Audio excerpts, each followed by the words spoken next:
Let's get it.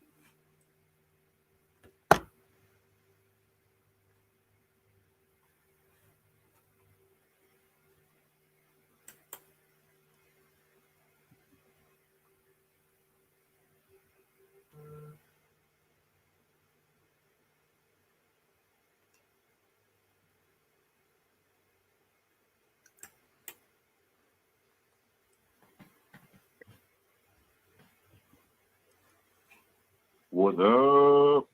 We are live. All right, fam. I guess we're uh, gonna get right into it. what is up?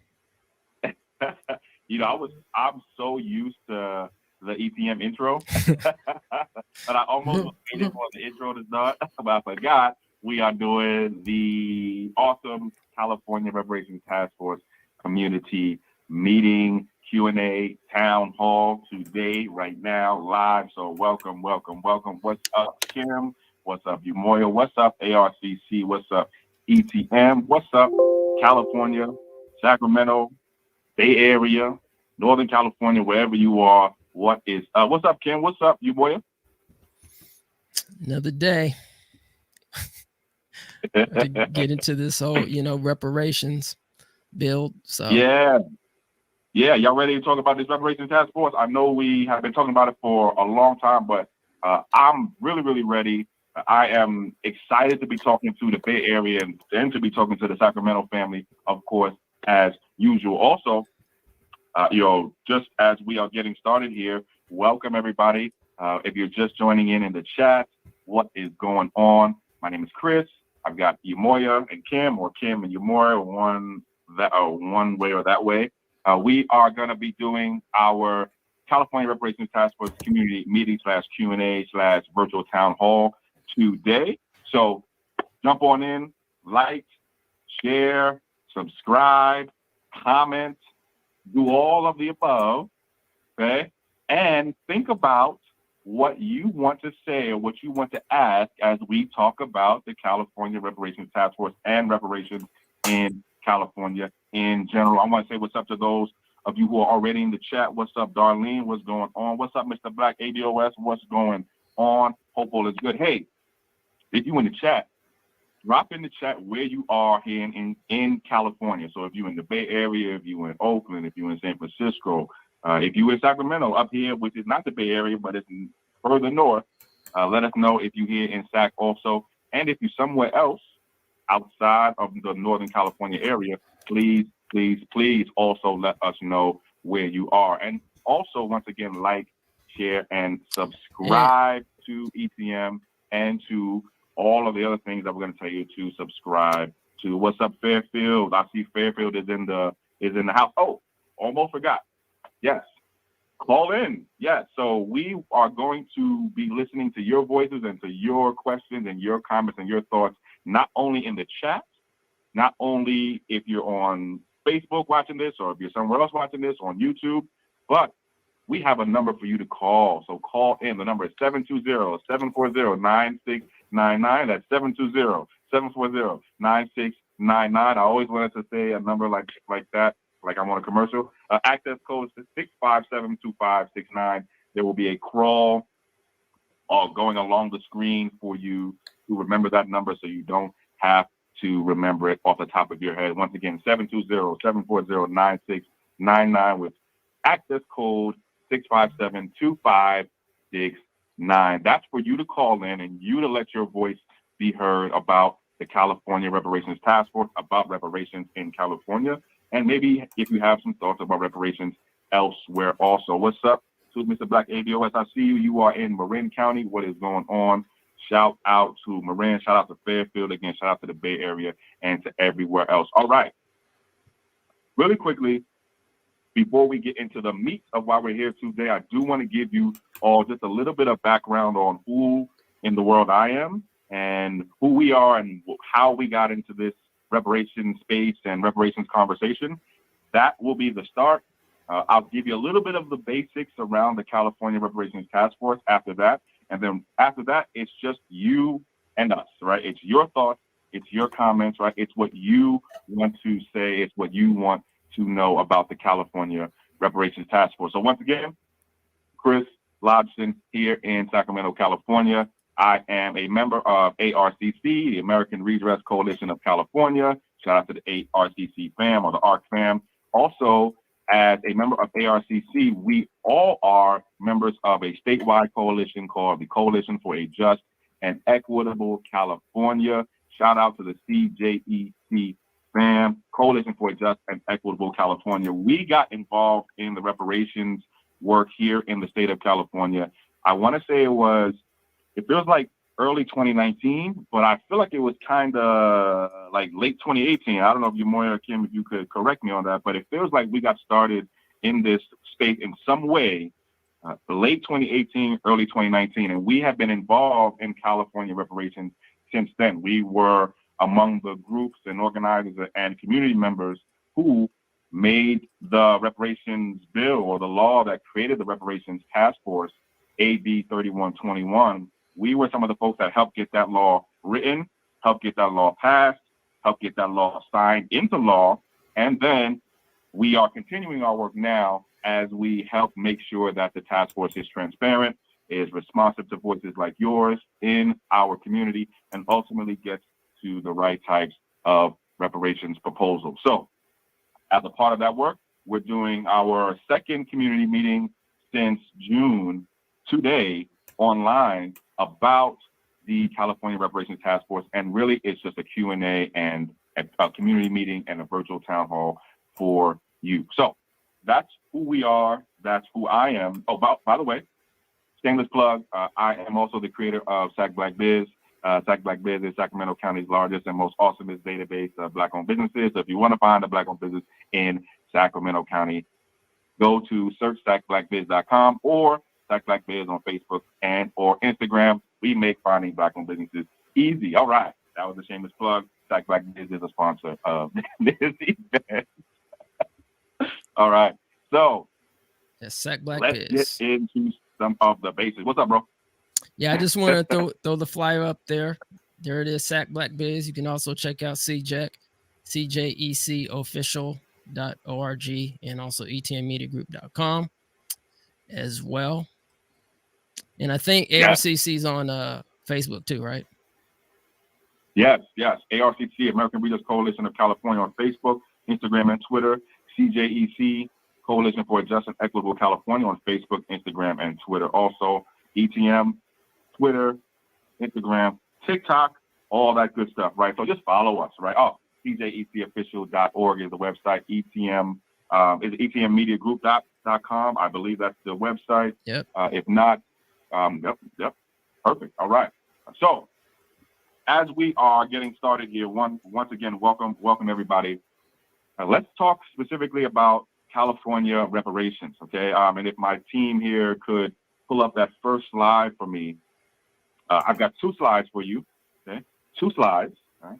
And I want to talk to you about some of the basics, okay? It's going to be important for us to start with some of the basics here. So let's start with some of the most basic we can get, right? We're talking about California. We're talking about reparations, right? But what are we talking about specifically? Specifically, what do we mean by the word reparations, okay? It's important to start here before we go and talk about the California Reparations Task Force, because what we mean by reparations and what you mean by reparations is going to be important, right? So before I go into some easy understandings of what reparations are, in the chat right now, I want to pose a question to you. What do reparations mean to you? Okay? What do reparations mean to you? Put your ideas, your answers, your thoughts in the chat. Let us know what you think the word reparations, not reparations, that's the remix, but reparations means to you, okay? I always stutter when I'm going to say reparations for some reason. So let's start with some basics, all right? What are reparations? What are we talking about? What are we talking about when we talk about reparations? Very simply, this is going to be a very easy first definition, right? A very Googleable definition of what reparations is. Very simply, it's just the making amends for a wrong that was done by paying money and helping those who have been wronged. Okay, very simply, right? Making amends for a wrong done by paying money and helping those who have been wronged. By the word amends, we just mean correction or repair. So another way to look at that is to say that reparations, as we're talking about it, is just making repair for a wrong done by paying money and helping those that have been wrong. Now, reparations generally can come in at least 5 forms. Okay, so I'm going to go through some of these now, but remember, these are general ideas and these are the minimum, right? So this is where we're going to start. But when we're talking about reparations, which we've just defined, generally reparations can come in at least 5 different forms, not 10, 5. Okay, so those forms generally take the form of compensation, restitution, rehabilitation, satisfaction, and guarantees of non-repetition. Okay, so 5 types or forms of reparations. They are compensation, restitution, rehabilitation, satisfaction, and guarantees of non-repetition. So very easy to understand what compensation is, right? Compensation is just a financial reward for the harms, right? Restitution means to restore a victim to his or her position before the harms actually occurred. Rehabilitation is about providing care and services for victims beyond monetary payment. Satisfaction includes what we think of as symbolic or signs of reparations, like public apologies, verifying facts, etc. And then guarantees of non-repetition, we generally mean we are talking about providing assurance to those who are the victims that there will not be retaliation or that the harm will not be repeated in the future. Okay, so those are the 5 general forms of reparations. That's the bare minimum. There can be other forms, but generally those are the 5 forms of reparations that we're talking about when we are talking about reparations. Okay, so right now, if someone were to ask you, you in the chat, you in the Bay, you up here in Sacramento, what are you talking about when you're talking about reparations? You already have a very simple way to think about this, right? It's just making amends for a harm that was done by paying money and helping those who were harmed. And that can come in at least 5 different forms.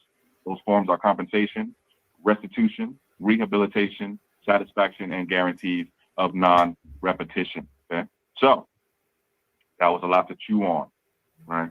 A lot to chew on, but it's a lot. But it's very important to think about reparations simply and in these terms. Now, reparations for what? What are we talking about reparations for when we're talking about it, right? And again, we're setting you up right now for the conversation that's going to come in the next 3 minutes about the California Reparations Task Force specifically, right? We're starting with some basic facts, some basic info, right, for you, right? So what reparations for what? So when we are talking about reparations, we're talking specifically about reparations for at least three different things, right? Slavery, what happened after slavery, and what's going on now. That's the best or most simple way to think about it. On the screen there, if you can see it says slavery, Jim Crow, and harm today. We're talking about slavery, what happened after slavery, and what is going on right now. So that's what we're talking about reparations for. Okay? And for who? Right? Reparations for who? Well, when we're talking about reparations, we're talking about reparations simply and specifically for Black Americans whose ancestors were, whose grandparents and grandfathers were, whose family was and were enslaved in this country, built the most richest, the most powerful country in America, or excuse me, in the world, was not compensated for it. Those of us whose ancestors and family members and grandparents and great-grandparents suffered through what we call Jim Crow, right? Or what Dr. Cornel West calls Jane Crow, right? And for what's going on right now. Okay? Every single one of us Black Americans with this history is living through and experiencing current, right now, today, everyday impacts, everyday harm from that history. And we can talk about how that history comes out in our current life, but that's absolutely the case. All right. So we have a very simple way of thinking about reparations. We have some different ideas about some different forms of reparations. We have some ideas about reparations for what, and we have some ideas about reparations for who. If we could move to that next slide, we can get into some of the nitty gritty and really talk about what's going on as it relates to California reparations, okay? Reparations in California. So this is a fact sheet actually that you've probably seen online. And if you haven't seen it online, check this out on our Twitter, our Facebook, and our Instagram, ARCC, and also CJEC on Twitter, Facebook, and Instagram. This is a fact sheet that we have going out. So we just updated this morning with some new info, but this is a fact sheet that's been going out, and it is a good overview of what the California Reparations Task Force is doing and is about. So for those of you who don't know, and that's going to be many of us, right? California created a reparations task force in 2020. So in 2020, California passed a law that created a reparations task force. That task force held its first meeting on the 1st of June of this year, so June 1st, 2020.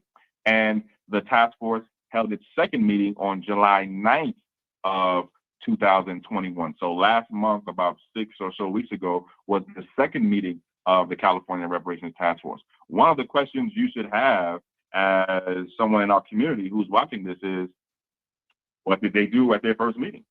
Right? What did they do at their second meeting? Right? These are questions that you should have and you should be asking. And I hope you do ask, because there are some pretty good answers to those questions. But first meeting was on June 1st. Second meeting was on July 9th. We expect the third meeting of the California Reparations Task Force to be in September of this year, so next month, but we don't have a specific date yet. Of course, stay tuned to all of our social media, because we're going to be posting that date as soon as we learn it. And the California Reparations Task Force has its own website and has its own email address and own email list that you can sign up for and get updates and information about when the next meetings are and what the task force is up to. So, starting with some basics, okay? The California Reparations Task Force was created in 2020, had a couple meetings so far this year. Third meeting is planned for next month. All right. The California Reparations Task Force has 9 members, okay? 9 members of the California Reparations Task Force. 1, 2, 3, 4, 5, 6, 7, 8, 9. All right.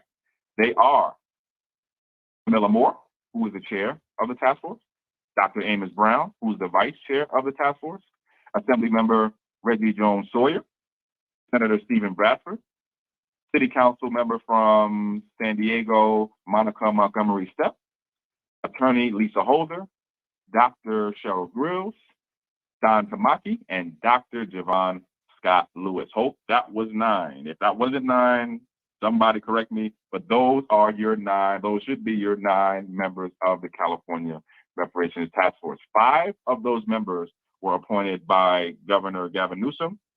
2 of those members were appointed by the Speaker of the Assembly, Anthony Rendon. So that's the Speaker of the California Assembly. And then 2 of those members were appointed by the leader of the California Senate, who I believe is, or was at the time, Senator Tony Atkins. The task force has a maximum of 2 years to complete its work, and we'll talk about what that work is in a second. And they will have at least 10 public meetings, okay? But what are they supposed to do, right? What are they actually here to do? So, very simply, the task force has 3 general jobs. The first job is to study and collect evidence for reparations with a focus on California. The second job is to find ways to educate the California public about what it finds out and what it gathers and what it collects. And then the third thing that it's going to do, and I think this is the thing that people are most excited about, is actually develop reparations proposals and remedies. Okay, so one of the jobs of this task force, a big job of this task force, is to actually develop and define reparations proposals. This task force, something like this, has never, ever, ever happened on a state level anywhere in the United States. So this task force is a first of its kind. It's never happened before. There's no earlier example of this that we can point to. We are literally writing history right now with the work that we're doing around this task force.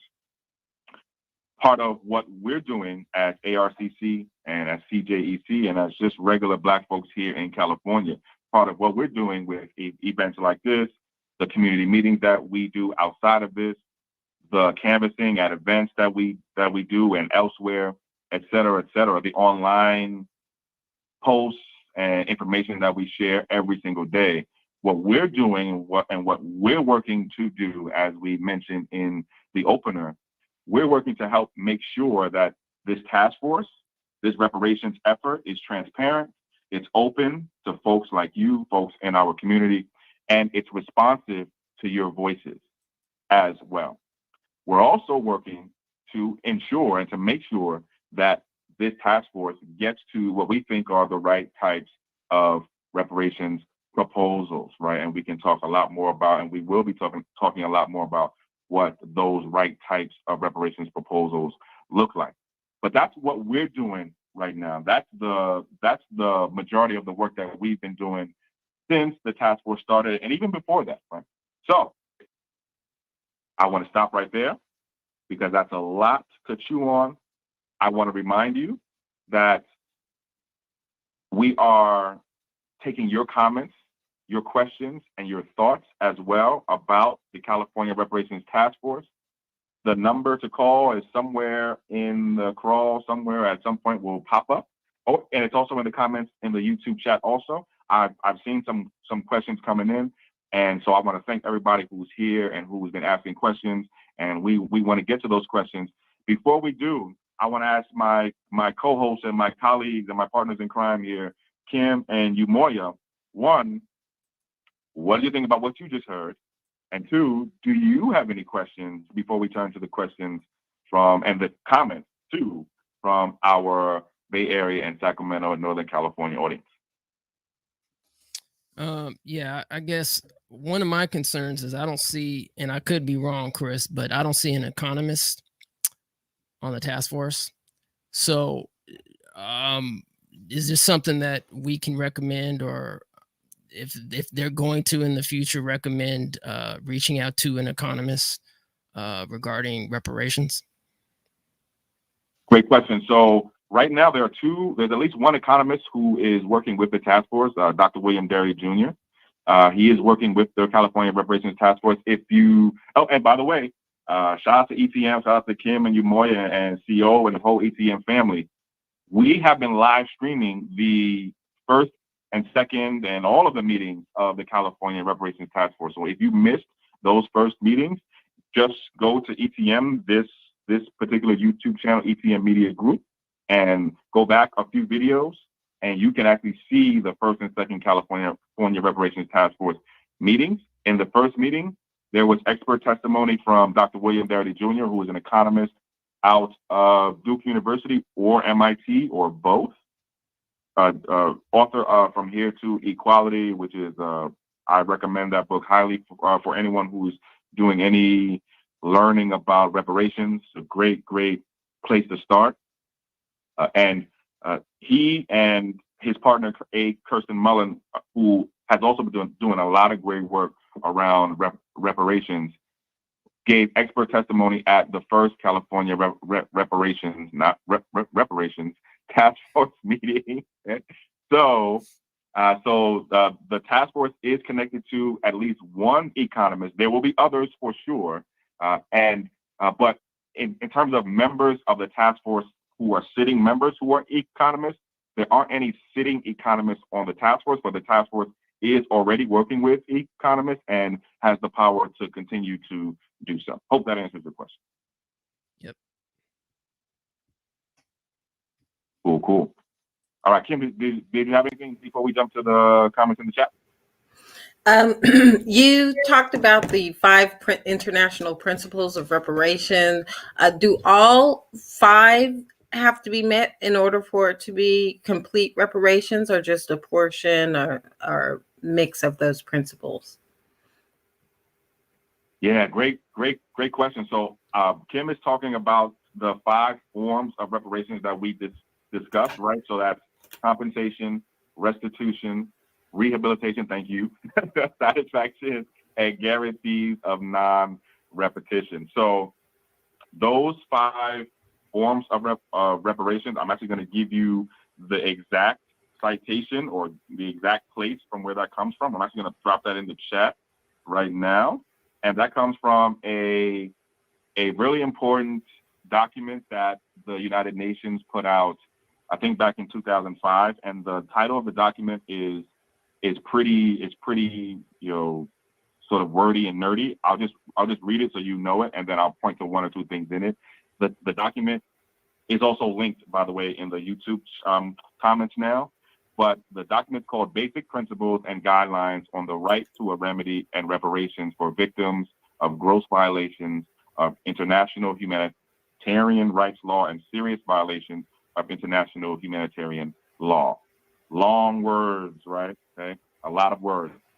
The point of this is twofold. One, to your question specifically, Kim, in the international way of thinking about it, all of these are required for a full reparation, but it is not uncommon to see, certain pieces of this happen independently and or by themselves. But generally speaking, yes, you need all of these to call what you have call what you have reparation.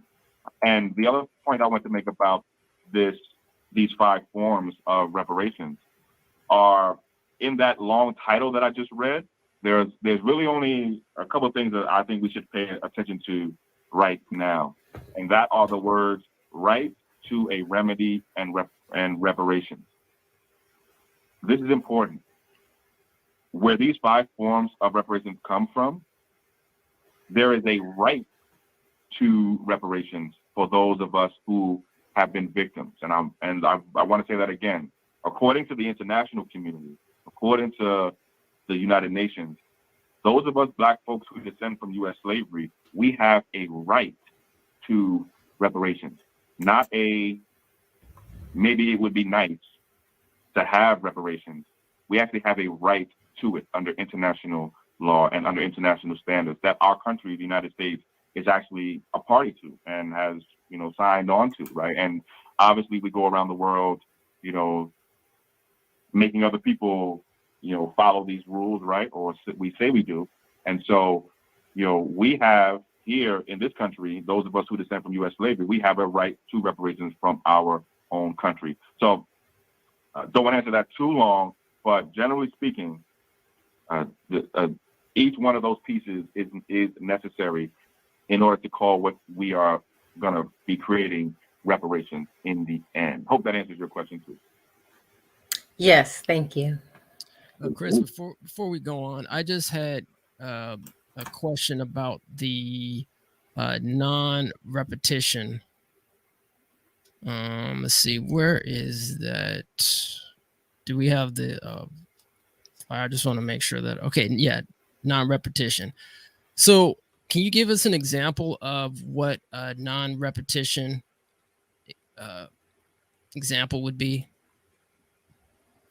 Yeah. So when we're talking about non-repetition, we're talking about guarantees of non-repetition, right? So we're looking for, as a part of any reparations package, any reparations that happens, we also want to be a part of it, a guarantee that whatever caused the reparations to be necessary in the first place won't happen again. Okay? And that could come in a few different ways. It could come from a statement from the parties themselves who are paying reparations to actually say that. And it could come in some other types of legal forms too, right? There could be some some legal forms, some legal limits to what people can do to those who were harmed as a way to guarantee that those harms don't happen again. So it could come in just a verbal legal guarantee, or it could come in other ways too. But in general, we are looking for some sort of guarantees that whatever caused the reparations to be necessary in the first place will not happen again. And once again, that can come in the form of statements, and also, statements that are legally binding, right, by whatever party is paying the reparations. In this case, it would probably be the state of California, or if you're thinking more nationally, right, the U.S. government, the federal government. But generally speaking, we're talking about guaranteeing, and us who are the victims agreeing that the guarantees are good enough too, right? So that's the general way to think about it. And again, it could come in the form of statements that are legally binding, and making some legal changes that protect the group itself from any harms happening in the future. So there are some really creative ways to make that happen. And to be honest with you, I would love to hear what folks in the chat think about this question, right?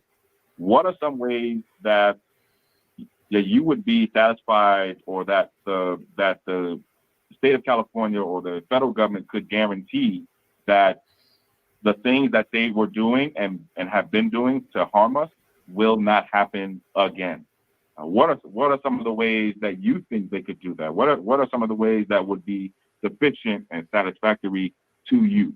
Really, really good question. Actually, let me turn that to you, Moya. Also, what do you think? Like, what, in terms of a guarantee, what could that look like to you? I mean, one thing that I can think of that goes right on top of my head is Tulsa, right, in Rosewood, and Ochea, I think you pronounce that, in Florida.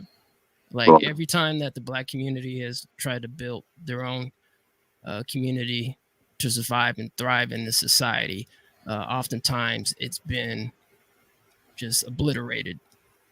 And I mean, we could talk about physically, our towns, and then we can also talk about, the independent properties, like businesses that we started. Oftentimes they've been monopolized, taken over by other entities outside of the original owner.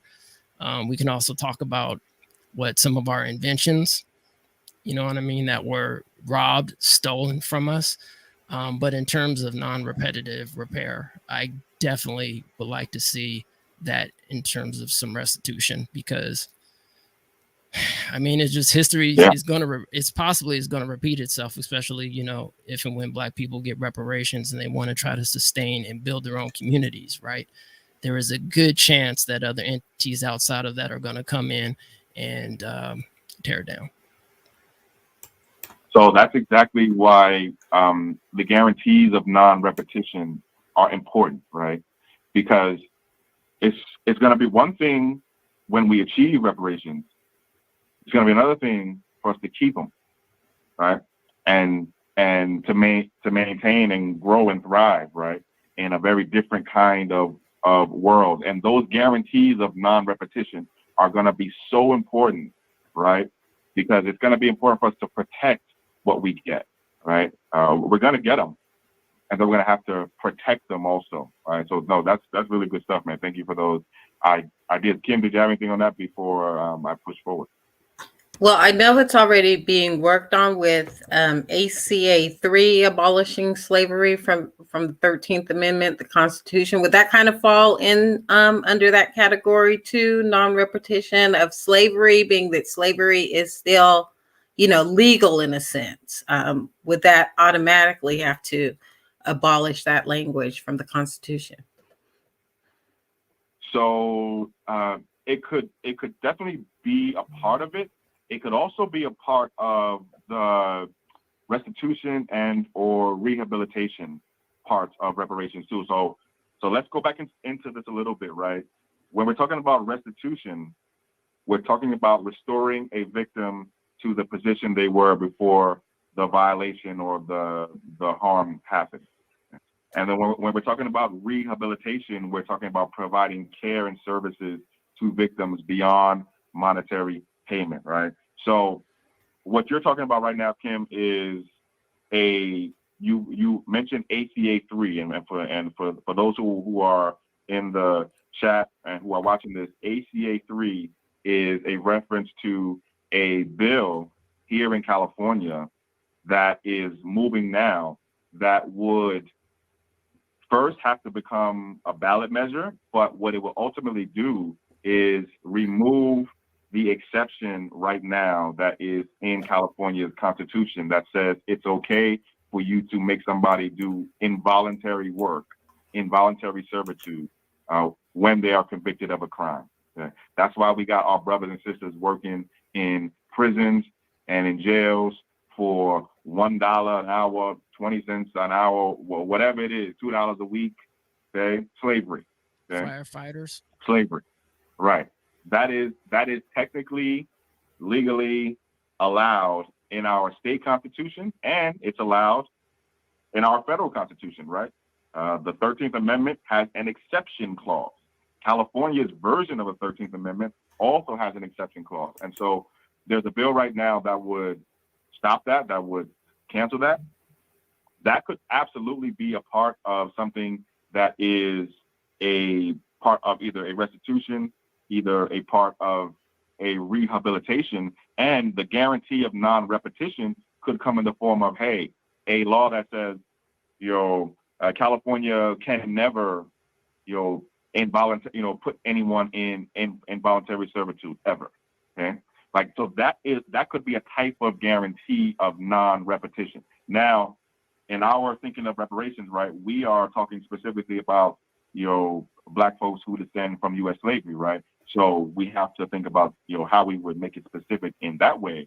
But rehabilitation, restitution for those brothers and sisters who have been, first freedom, right? First, right? Like let's get our brothers and sisters out of there first, and also let's rehabilitate them and let's provide restitution for them, for the harm that was done, the ongoing harm, right? Which is making you work for free in prison, right? Which is happening right now, right? Literally right now, as we're talking right now, we have people, brothers and sisters here in California who are working for free. And I don't want to hear about the $1 a day, and that's not pay, okay? Free, okay? So that would be something that would have to stop, and guaranteeing that there would be no repetition, no repeating of that could come in the form of a law, an amendment to California's constitution that says, the California legislature shall make no law ever that allows for involuntary servitude and slavery in this state. That could be a form of guarantee, right, of non-repetition. Hope that answers. Yes, thank you. All right. Let's get to some of these questions in the chat and comments in the chat too, because I see a lot coming. Thank you, everybody who's given a lot of great commentary. Appreciate the questions, appreciate the comments, all that good stuff. Let's take a look at some of these comments. So one of the questions we had for you all, family, was what does reparations look like to you, mean to you, right? We have talked about our understanding of it, our definition of it, but what does it actually mean to you? What does it actually look like to you? And we have some stuff coming in the comments and in the chat. All right, thank you. I want to give a shout out to Darlene. Appreciate you. Darlene is saying, what reparation also means to me going forward for California and the U.S. school system to include a curriculum. So sounds like we're talking about education, right? And reparations as it relates to education right now. Where would curriculums, textbooks, lesson plans, what we learn about our history and what we're gonna learn, right? And also, like, not just what we're learning in schools, but who's doing the teaching? Do we have schools that we independently, run and manage, own? What does reparations look like in the education space in California? I am so glad that we have such amazing folks who are doing education, advocacy work all across the state of California. I want to give a shout out to Ashley, BYLP, whose shirt I'm rocking today, just by accident actually, Black Youth Leadership Project, who has been doing a lot of great work here in California and across the country, really. But here in California on education. And so it's going to be important for groups like that and for folks like you, Darlene, who have some ideas about what reparations could look like in the education space, right? It's going to be important that your ideas get to the California Reparations Task Force, right? So curriculum changes, I think that's probably going to be a big part of what we see from this task force, and possibly and probably one of the recommendations that the task force makes, right? What do we have to change in our textbooks? What do we have to change in our learning and our understanding? And that's something that the California Reparations Task Force, again, is tasked to do, right? Think about those 3 jobs that it has. The first job is to collect and gather information and evidence, right? So that's research, right? And then the second is to figure out how it's going to educate, right? So educate the California public. So that's a curriculum, job. That's a textbooks job. That's a media job. That's a communications job, and that's an education job that the task force has no choice but to figure out. As it concerns the reparations, specifically like the reparations remedies and what they look like in education in California, I can't wait to see what some of that looks like. But I can tell you right now, we need it, right? Some of the most recent information we have says that Black boys and girls in California, almost, very high numbers of Black boys and girls in California are not where we need to be in the education space, right? So we have a lot of work to do. We also know that the schools, especially here in California, we are all sitting right now, the 3 of us who are in Sacramento. Sacramento County has the highest suspension and expulsion rate for Black kids in the state. Okay? So where we're sitting right now, as I look to my left and look to my right and see the window that way, right? We are sitting in the county where Black boys and Black girls are suspended and expelled more than any other place in the state of California. I think it's almost 39, 40%, something like that. All right. And that is a way to set us up to go into the criminal justice system. It's also a way to make sure that we don't learn nothing. Okay? So there has to be changes, not just to the curriculum, right, and not just to the textbooks, not just to the lesson plans, but also to the teachers, to the teaching, to the schools themselves, and to how we deal with each other in these schools. So thank you for that, Darlene. Before I get to some of the other comments in the chat, Kim, did you have anything on that? Just curious. I just put in a link to a story. It looks like the Asian American community in Illinois, that they're going to be passing a law, or will be passing a law, or it's already passed a law, where it's going to be required for Asian American history to be studied in Illinois.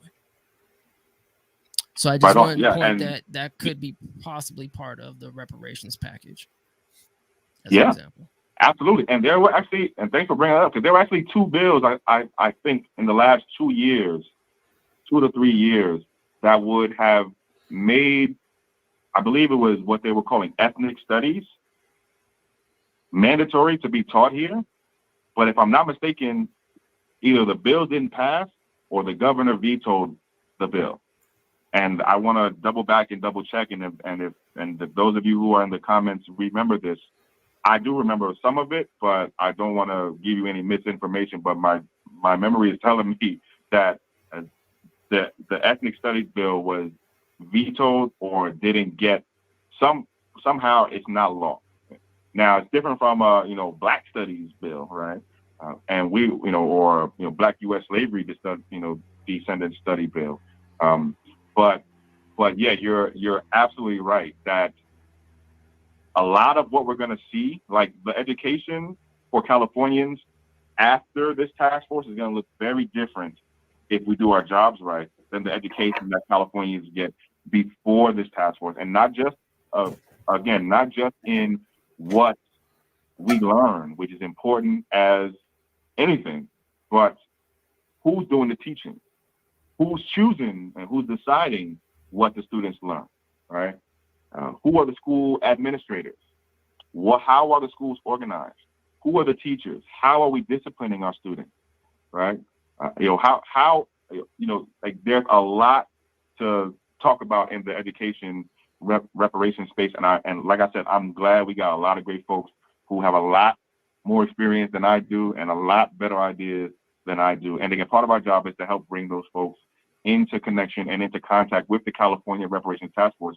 Last thing I'll say on this point is, if you have ideas about how education should change in California based on what we're doing, then make sure you reach out to the California Reparations Task Force specifically and talk to them and share your ideas and thoughts with them. You can send them an email, you can reach out to their website, you can get on their newsletter as well. You can also connect with us, cjecofficial.org.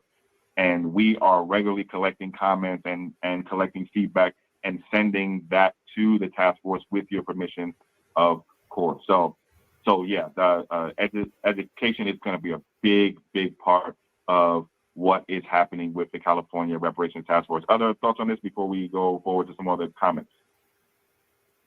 I would just say, a more equitable split of fundings. You hear how some schools are underfunded, some schools have more resources. Just make sure to, get a split that's equitable across the board here in Sacramento. So, schools in certain neighborhoods are receiving the same resources and opportunities as some of the schools in more affluent areas. Yeah. So, I actually want to dig on this a little bit more, just maybe 30 more seconds on this, because I am so excited about this because we get the chance to be creative, right? We don't have to do education like it's been done to us or done on us. All right. We can be really creative, right? What about our homeschoolers, right? What about our neighborhood schoolers, right? If you could design your own education a way of educating Black kids, how would you design it? Would you have us go to some building that's 20 blocks away, or that they have to get driven to and have to stay in that building all day? Or would you do something else that's more community focused, that's more community centered? Would you do something that's homeschooling? Should we have a fund in the reparations remedies that some of it is geared to education, and maybe there's a pot of money that's just for eligible Black folks who want to homeschool their kids, who don't want to put them in the public school system anymore, and that the state is paying for you to homeschool your kids because you deserve it, because you were someone who is eligible for reparations. What about other kinds of ways of we have a huge opportunity here, not just to be really, really creative and think outside the box and redesign the whole box. And why is it a box anyway, right? We have a lot of opportunity here, not just in the education space, right? But in all 5 of those forms, right? In the compensation space, right? Which is what everybody likes to talk about. And I like to talk about it too, right? I have a saying, or we have a saying, if it doesn't have compensation, it's not reparations. Okay? Right? So yes, right. But if for me now, if it doesn't have rehabilitation, also it's not reparations. And if it doesn't have restitution, it doesn't have satisfaction, if it doesn't guarantee that this stuff is not going to happen again, and the compensation too, all of it, it's not reparations. Point I'm trying to make here is we have an opportunity to be really, really, really, really creative, right? And so it's a funding question too, right? Absolutely a funding, right? So Black folks at the state level, the Black legislators, folks in the California Legislative Black Caucus, folks like Dr. Shirley Weber, who's the Secretary of State right now, and others I know have been working really, really hard on making sure that there's money that goes specifically and directly to schools that Black kids go to, right? And there's been trouble getting the money there, right, in the way that we need them, right? We have a chance here to make some big changes. And again, it's not just in the education, but it's also in all of the other parts of what we need reparations in. That was a long answer. But it was a great question. So thanks, Kip. And were there any other thoughts before we get us back to some of these comments? All right. Cool. So here are some of the other comments. Let me just go through some of them. Darlene is saying again, guarantees of non-repetition and I think it's ADOCS hate bill. I think that's American Descendants of Chattel Slavery hate bill. So the question was, right, of those 5 forms of reparations, right, you know, what could some of the forms take specifically if we're talking about guarantees of non-repetition, right? So, an anti-Black folks, anti-ADOCS, anti-whatever you want to call it, hate bill. Yes, absolutely. Why we don't have one of these right now at the federal level and at the state level is beyond me. But yes, that is absolutely an example of a way or one of the recommendations that could come under the guarantees of non-repetition. Thank you so much, Darlene, because that's a really, really good idea, right? So Kim, we already have 2 ideas for guarantees of non-repetition. One is what you said, Kim, which was something like a change in the California Constitution or a change in California law or both that says that involuntary servitude is never, ever, ever allowed in this state ever again. Okay? Because it is now. Right? And it's shameful, right? It's shameful that we, in 2021, allow what we're calling involuntary servitude. That's slavery. Okay? So a guarantee of non-repetition recommendation could look like a law or a change to the California Constitution that says never again. Stop it now and never, ever, ever again. Okay? And also what Darlene is talking about, another idea or another example of what could be a guarantee of non-repetition that could come out of this task force is an anti-Black folks who descend from U.S. slavery hate bill. Okay? So an anti-Black folks hate bill. So, hate against Black folks is coming in a lot of different forms. It's physical, it's economic, it's social, it's in the jobs, it's et cetera. We could have an anti-Black folks hate bill as a way to guarantee that what's going on now or what has happened in the past does not happen again. There are other good examples too, but those are 2 really, really good examples. I want to thank Darlene for that, and thank you too, Kim, for that way of thinking about it. And just to move on to some of these other comments before we wrap up, because we don't have too much more time.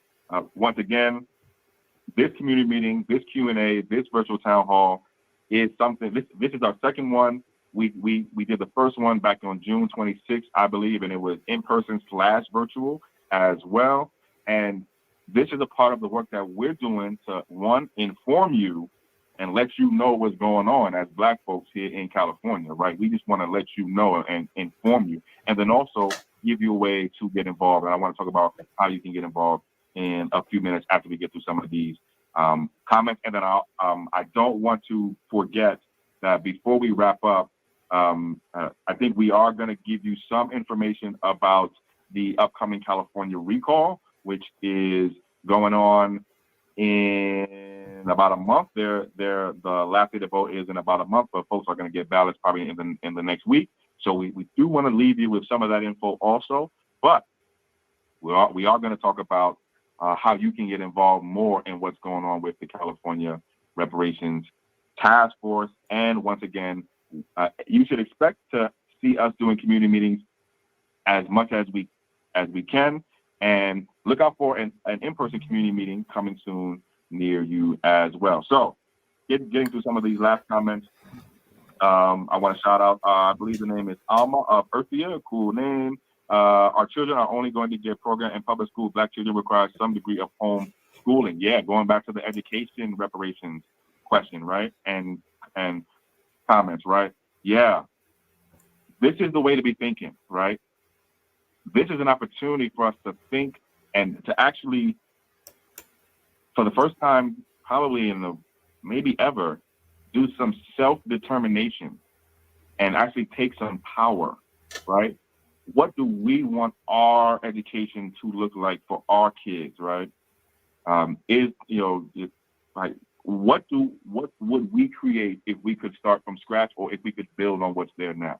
And these are the questions that we're going to have some really good answers to. And yes, I couldn't agree more. I think there's got to be some degree of homeschooling or community schooling or whatever we want to call it. And then just want to make sure I'm getting through all of the other comments here. Thank you, Mr. Black ADOS. That's what it means to me, coming from chattel slavery. Yes, right on, right. Compensation, restitution, rehabilitation, satisfaction, and guarantees of non-repetition. Those are 5 general forms of reparations. They don't have to be the only 5 forms, right? You can definitely add to it, but they're definitely things to be thinking about. All right. So as we're wrapping this up, I do want to give you a way to get involved. So 1, thank you for getting involved today, okay, by joining the community meeting and Q&A and town hall. 2, follow, like, subscribe, share to everything we have going on, ARCC and CJEC on Facebook, Twitter, Instagram, and TikTok as well. Also check out cjecofficial.org as well. And also, you may want to get more involved in what we're doing. And a lot of what we're doing right now involves stuff like this, right? So we're working to make sure that the task force is open and transparent and responsive to your voices, and ultimately gets to the right type of reparations proposals. If you would like to work more directly with our team, either here in Sacramento or our team in the Bay Area or anywhere in between in Northern California, feel free to reach out to us at any one of those socials that we just gave, or through our website, or feel free to join us at our next ARCC general meeting. We have been talking about them monthly, and so stay tuned for the next date of our ARCC general meeting. I think we're going to have it probably next week sometime.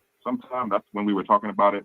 So stay tuned for the next ARCC general meeting information, and come to the next ARCC general meeting so that way you can actually get involved working directly on making sure that the Reparations Task Force is open and that they get to the right types of reparations proposals. Excuse me.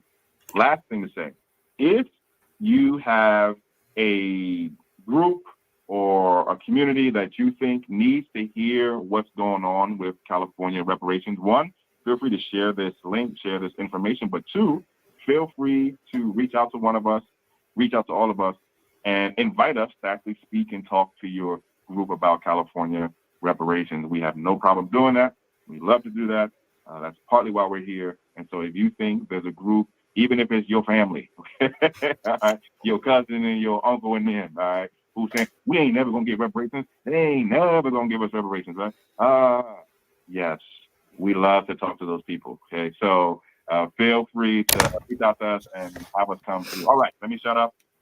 I was trying to get through this in a decent amount of time, because we do want to, before we close, I want to give the mic and the floor to my brother Umoya here, and I'm going to definitely help out to bring to your attention, if you don't already know, something that's really, really important that's going on in the news and in the world right now of California, and that is, dun, dun, dun.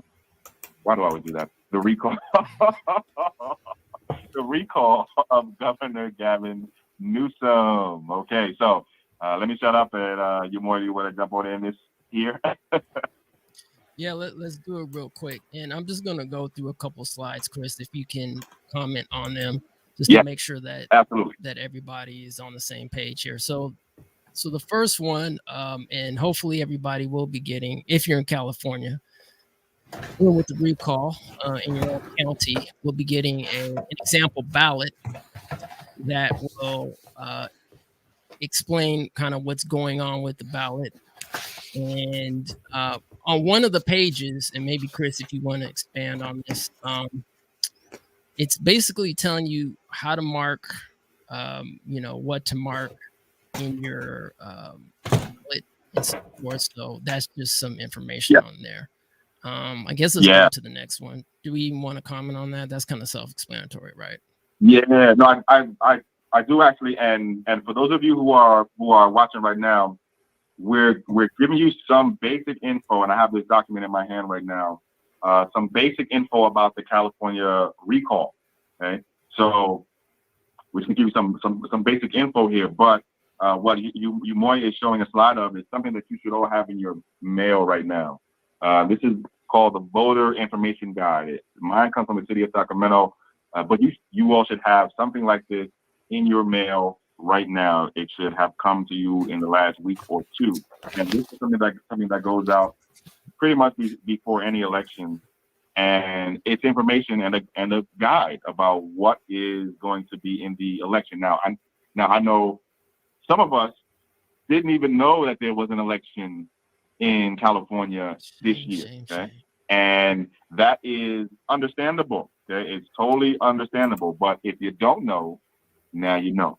Yep. Okay? September 14th is the last day to vote in the California recall. And what's going on is Gavin Newsom is facing election to keep his job.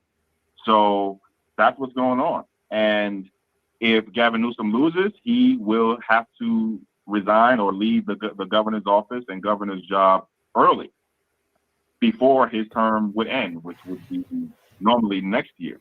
And that's what's going on in this recall election. And so there are two things you can choose on the recall election that's coming up. The first thing you can choose is yes to recall Gavin Newsom, or no to not recall Gavin Newsom. I think we have. Oh, wait a minute. I think we. There it is. Yeah, I think we have the. Yeah, there you go. Okay, so did you want to expand on this a little bit more, Chris? Yeah, so let's be very clear about this, because I actually saw some so this is it's easy to get confused about this, okay? So let's take it very, very clearly. The question that you have for you and I have for me, and every single one of the voters in California have for us between now and September 14th, 30 days from now, is should Gavin Newsom be recalled or removed from the office of governor? Okay? So that's what you're going to be voting on. That's the question that they want you to vote on. Okay? Should or shall or should Gavin Newsom, who's the governor right now, be removed from office right now? Okay? If you say yes, you're saying yes, he should be removed from office right now. If you're saying no, then you're saying no, he should not be removed and he should stay the governor right now. Make sense? All right. And so once you mark that first question, then it goes to I guess another question where it says candidates to succeed Gavin Newsom as governor if he is recalled. So I guess my question is for the voter is, if they don't mark this, I'm just assuming that no vote would be counted for any of these people, right? That are going for governor. Yes, you would assume, you would be 100% correct in your assumption, good sir. So if you say yes, the governor should be removed. So recall is another way to say remove. So if you say yes, the governor should be removed. Uh-oh. Okay. Then yeah, you're still online, no bro. worries. Yeah, no worries. But you can probably still hear me. So I'm gonna keep spitting this fire. So if you say yes, the governor should be removed, that's the political spirits coming to get me now. So if you say yes, the governor should be removed, then you're going to be asked to pick who should replace him if he is removed, right? And there's 46 candidates, I believe, 46 or 50 different candidates to choose from. Okay? If you think the governor right now should be removed, if you don't think he should be removed and you vote no to not remove him, then you don't have to pick anybody else.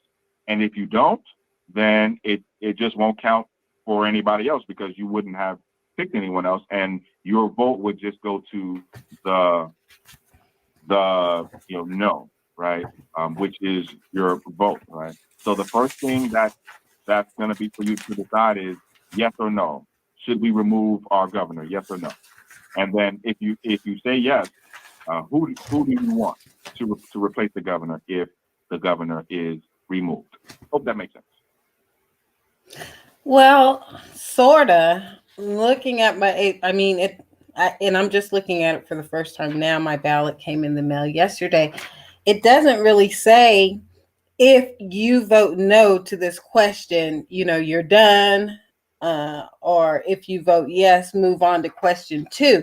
So my question is, what if you vote no on the first page, but then you get confused and you also pick somebody on the second page just in case, he gets recalled and you want your choice to be recognized. I mean, how's that going to count? Or Totally fine. Yeah, that's totally fine. So the first question that the state is going to have to decide, we as a state, us, have to decide is that first question, right? That first question that you, Moya, showed. Should Governor Gavin Newsom be removed from office? Yes or no. Okay. In order for this to happen, in order for the governor to be removed, there has to be a majority, at least a majority, so at least 50% or at least 51% of California has to say yes to that first question, right? If the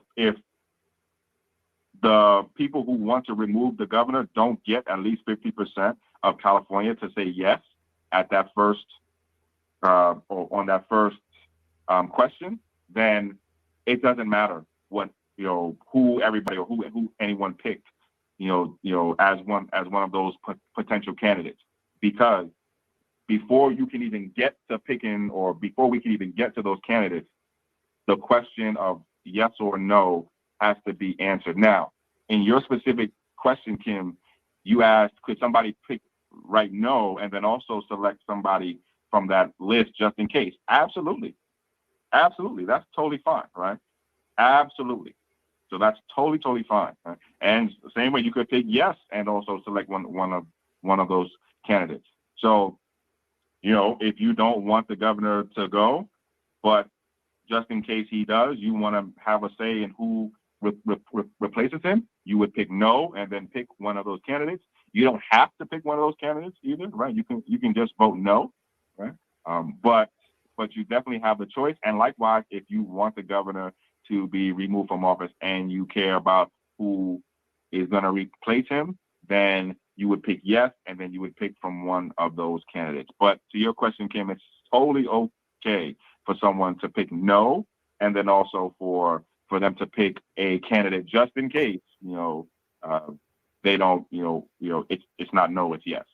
So if yes is victorious, the first question with 51%, then is somebody going to be picked from this pool to replace the governor then? Yeah, absolutely. So this is the final vote. There's not going to be any vote where they select a few people out of the front runners in this poll to pick somebody. So somebody's going to be victorious on this. Yep. If the question, okay. Yes. Now, keep in mind too that there is another race. So the normal race for governor would have been, I believe, next year, 2022. So the governors have 4 years in office, and they can run again at just one time. Gavin Newsom, who's our current governor, got elected in 2018. So he started in 2019, basically, but 2018 was when he was elected for the first time. And so his term would normally end in 2022, but there are people here in California who want to remove him early, like now. Okay? And there have been people trying to remove Governor Gavin Newsom, since his first months in office. Okay, so this is not anything particularly new, but it's new because the people who want to remove him, got enough support to actually force an election early, right? And that early is now, right? So there would normally be another election in 2022. That's probably still going to happen, but for this recall election, yeah, like that's it right there. Those are the candidates. There's not going to be another election to pick from those candidates. Those are the candidates. But again, we'll probably have to go through the same thing or something similar next year anyway, because there's an official governor's race, if I'm not mistaken, next year anyway. So hope that answers the question too. Yeah, that answers the question. To simplify things, just vote no on the first question, or at least that's what I'm going to do. All right. Yeah, So, yeah, just to make things easy, just vote no. If you don't want the governor to keep if you want to keep the governor, vote no for right, and if you want to remove the governor, vote yes. And in both of those cases, you have a pool of candidates, right? I think 46 different candidates, to talk to, or to choose from. So good luck. Good luck, family. Well, yeah, thanks, Chris, for that breakdown, that rundown, and thanks everybody for joining the virtual town hall. We really appreciate you. Spread the word, spread the word about, this channel, spread the word about CJEC, spread the word about, ARCC, spread the word about reparations, allies and not. We appreciate all the feedback that we do get. I don't know, Chris, is there anything else that you wanted to say before we wrap it up? I just want to thank everybody and thank you both for sure. This is something that you both know we do, and we're going to continue to do. And that, others know this too.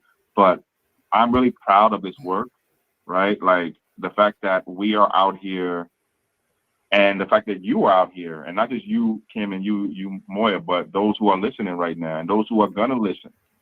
It gives me pride to see us actually stepping out in front, informing our own community, working to inform our own community, working to understand what's going on, and working to help lead the conversation around reparations. Excuse me. There goes the remix.